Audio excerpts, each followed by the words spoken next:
The Hillbilly Horde, a testament to backward ignorance.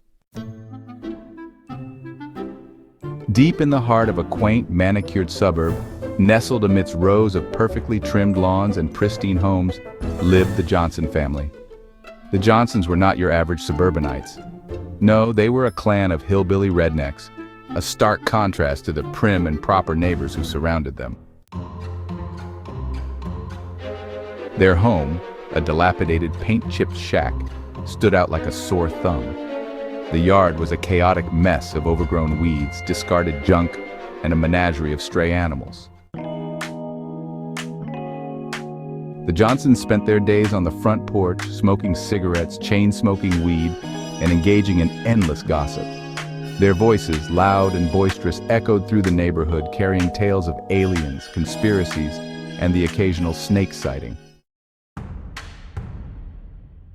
Whenever the Johnsons weren't gossiping or smoking, they were busy building something. With a collection of cheap, noisy tools and a seemingly endless supply of scrap metal and wood, they would construct anything from makeshift tree houses to backyard go-karts. The resulting cacophony of hammering, sawing, and screeching metal was a constant source of irritation for their neighbors. To make matters worse, the Johnsons had a habit of inviting their entire extended family over for impromptu visits. The influx of hillbilly trucks and cars, often adorned with Confederate flags or bumper stickers with questionable slogans, would clog the streets and disrupt the peace. The Johnsons' relatives were as loud and unruly as the family themselves, adding to the general chaos.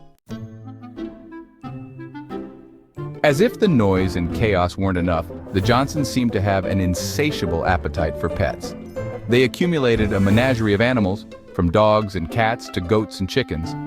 Unfortunately, the animals were rarely cared for, and they would often escape and roam the neighborhood, causing trouble. To make matters even worse, the Johnsons' neglect of their property had attracted a horde of rats. The rodents scurried through the cracks in their dilapidated house and infested the entire neighborhood. The Johnsons, oblivious to the problem, continued to live in filth, unaware of the health risks they were facing. One particularly memorable incident involved a particularly feisty goat that had escaped from Johnson's yard and wandered into the neighborhood pool.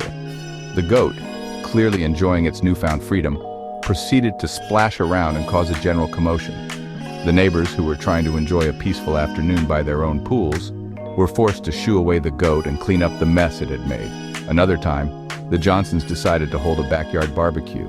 The barbecue itself was unremarkable, but the music they chose to play was anything but. Their playlist consisted of a bizarre mix of country, rock, and heavy metal, all played at ear-splitting volume. The neighbors, who were trying to have a quiet dinner, were forced to close their windows and put on earplugs.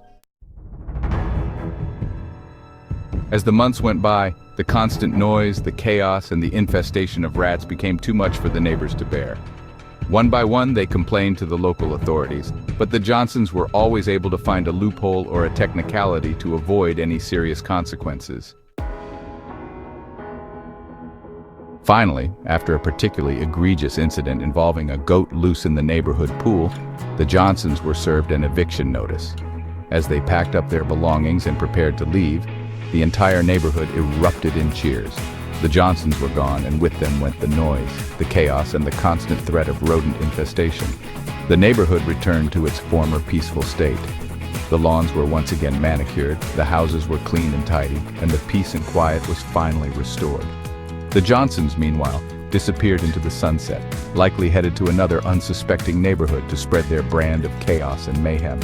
However, the memory of the Johnsons would linger in the minds of their former neighbors for years to come.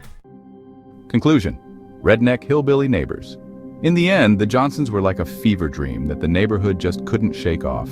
Their departure left the community with a sense of relief, but also a strange, inexplicable nostalgia for the chaotic circus that had once set up shop next door. Love them or loathe them, the Johnsons made an indelible mark that no amount of fresh paint or well-trimmed hedges could erase.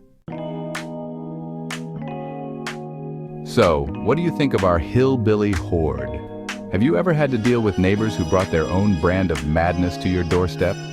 Share your stories, thoughts, and even your wildest encounters in the comments below. We can't wait to hear all about your experiences.